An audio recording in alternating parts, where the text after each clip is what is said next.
I've been working with Atlas for about 8 years or something, and Ryan at Atlas is always just down to do stuff. I did like a collection of boards and like kind of like through some of the things that I do. Like one of them had a painting and one of them had like a quilted piece, and then another one had the ceramic piece.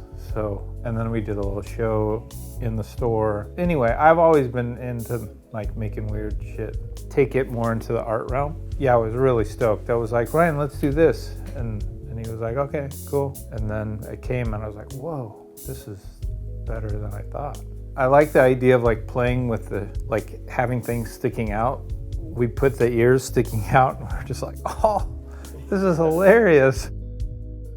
My creative movement in my life came from skateboarding. You know, being a kid, seeing like Todd Swank and Neil Blender and like Chris Miller. Not really Mark Gonzalez. Mark Gonzalez is a little bit younger or is around my same age. But like seeing those guys and then seeing what they were doing, and they were like making zines and playing music and making paintings and taking pictures, and me and my friend like Chris Reed, you know, we want to have fun, like let's try to paint. We were both pretty bad. Like I was really bad. It was not something that came naturally. I was like drawing like shitty stick figures like for 2 years, like black and white stick figures basically. And I'm like, once I figure out how to make this better in black and white, then I'll go to color. But I knew it was so bad, but I kept trying. I just like always like doing different things and just applying creativity. And I think for me, it just keeps things kind of like fresh.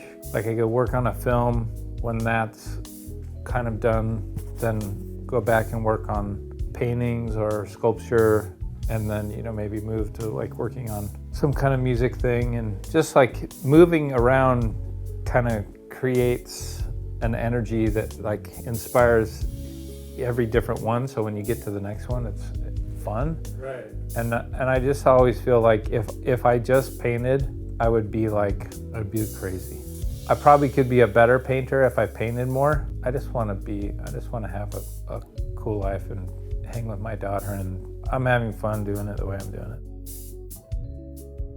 I think that there being like a singular graphic, kind of like how it used to be, like in the Powell times or Santa Cruz early like 80s. I think it's cool.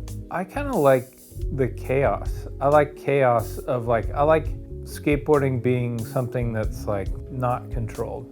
I think that's cool. I think if some brands want to like do something that's like super identifiable and sit on graphics, and other brands want to make like 6 graphics a year, I think everything's okay. I don't like rules. The best artists and the best graphics ever for me were like McKee and Cliver and World Industries in the beginning, when they were like kind of going like head to head at that point, and they were really funny and sarcastic and fucked up, but they were making kind of a lot of graphics. It was past the time you're talking about, you know, like yeah. And to me, that was the best time. I think everything's also just related to your age. I think that's a response also to me being an artist, and then being old enough to like, you know, because I was probably in my mid or to early 20s, and then like watching those guys go off. All of my accumulation of my circumstance made me clue into that. I liked the stuff before, you know, like I liked all the Powell stuff, and the Phillips stuff, and obviously Neil and his GNS boards, and I like if people are doing whatever the fuck they want to do. I don't think it all has to be the same. I went to like junior college, like, and I took art classes. I don't even think I got my AA degree. Is that what it's called? It's an AA, yeah. My mother was really bummed. I was like, yeah, I'm not gonna go to school next semester. I'm moving to Santa Cruz. She was just like, what are you gonna do with your life? And I was like, I don't know, not this. Yeah, it's really just like trial and error, you know, like I just tried. Yeah. I just kept trying. I'm generally listening to music when I'm painting. Sometimes I'm listening to podcasts. I like this one podcast called Risk, and I like this one called Broken Record, like Rick Rubin's. And also I really like listening to audiobooks. So like I'm kind of addicted to that.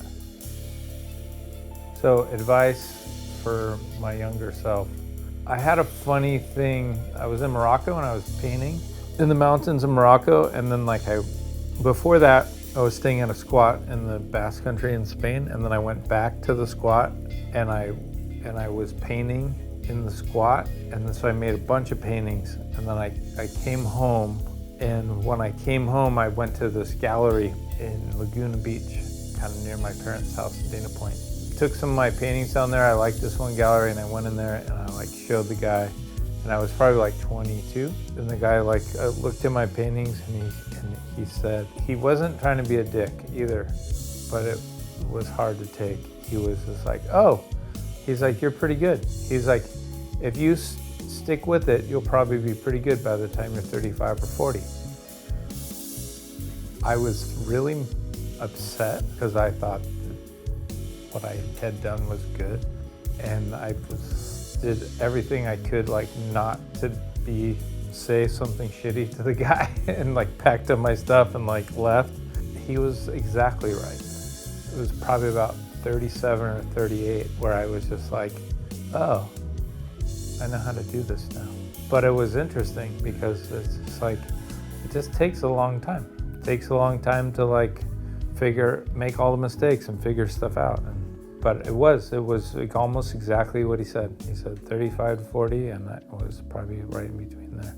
But I had a feeling, and I was like, oh, okay, I do know how to do this now. Oh, that's what that guy said. Whoa, crazy. I think the first graphic that I did for small room skateboards, and that might have been around 93 or something. And I was just spending a lot of time in San Luis Obispo, and the Lewis Carlton that owned Small Room was really cool. You know, I was art directing UMA from when it started. We came up with a name and helped kind of form the company, and I like a lot of the work that I did when that started. There was these ones where I shot the guys blurry, and I actually just on the side of the garage, side of my studio over here, Evan and Cody, and then I think I had a guy in Europe shoot one similar of Maite, but I really liked those, and I'd had that idea for a while, and I'd always wanted to kind of make it happen. I like the idea of using photography and then type together, and I think that worked out pretty well.